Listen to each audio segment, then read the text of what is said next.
നഗക്ഷതങ്ങളിലും ആരണ്യകത്തിലും ഉജ്ജ്വല കഥാപാത്രങ്ങൾ അവതരിപ്പിച്ച ശാലീനിയായ അനുഗ്രഹീതയായ നടി സലീമയെ കണ്ടപ്പോൾ അറിയാതെ ചോദിച്ചുപോയി, സലീമയ്ക്ക് ഇതെന്തു പറ്റി?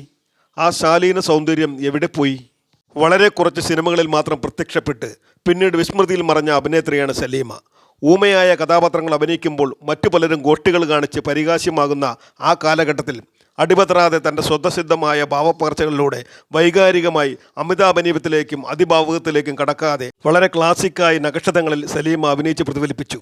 പിന്നെ അഭിനയ കലയെക്കുറിച്ച് ആഴത്തിൽ പഠിക്കുന്ന വിദ്യാർത്ഥികളെ സംബന്ധിച്ച് ഒരു റെഫറൻസ് തന്നെയാണ് ആരണ്യത്തിലെ സലീമയുടെ വേഷം.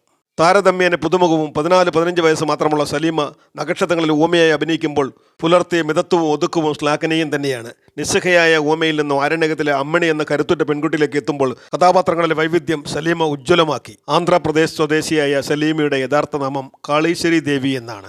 സിനിമയ്ക്ക് വേണ്ടിയാണ് സലീമ എന്ന പേര് സ്വീകരിച്ചത്. 300-ലധികം തെലുങ്ക് ചിത്രങ്ങളിൽ അഭിനയിച്ച ഗിരിജയുടെ മകളാണ് സലീമ. അവരുടെ മുത്തശ്ശിയും അറിയപ്പെടുന്ന നടിയായിരുന്നു. പറഞ്ഞു വന്നത് എന്താണെന്നാൽ അഭിനയം സലീമയുടെ രക്തത്തിലുണ്ടായിരുന്നു. മേഘസന്ദേശം, പ്രതികാരം എന്നിങ്ങനെ 2 തെലുങ്ക് സിനിമകളിൽ മുഖം കാണിച്ചെങ്കിലും അതൊന്നും ഗുണം ചെയ്തില്ല. പിറന്ന നാട്ടിൽ എന്ന മോഹൻലാൽ ചിത്രത്തിൽ അഭിനയിച്ചുവെങ്കിലും ശ്രദ്ധിക്കപ്പെട്ടില്ല. എന്നാൽ നക്ഷത്രങ്ങളിലൂടെയുള്ള സലീമയുടെ കടന്നുവരവിൽ എല്ലാവരും പ്രതീക്ഷിച്ചു സലീമ മലയാളത്തിലെ മുൻനിര നായികമാരിൽ ഒരാളായി തീരുമെന്ന്.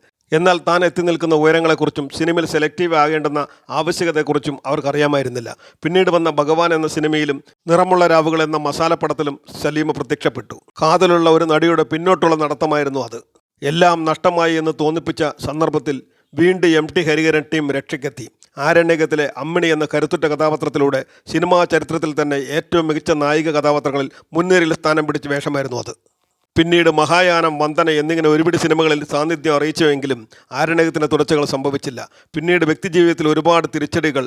മുത്തശ്ശിയും അമ്മയും മരിച്ചു, ബിസിനസ്സുകൾ തകർന്നു, ജീവിതം സലീമയുടെ കൈകളിൽ നിന്ന് പതിയെ ഒഴുകിപ്പോയി. സിനിമയില്ലാത്ത 25 വർഷങ്ങൾ ജീവിക്കാനായി അവർ പല വേഷങ്ങളും കെട്ടി.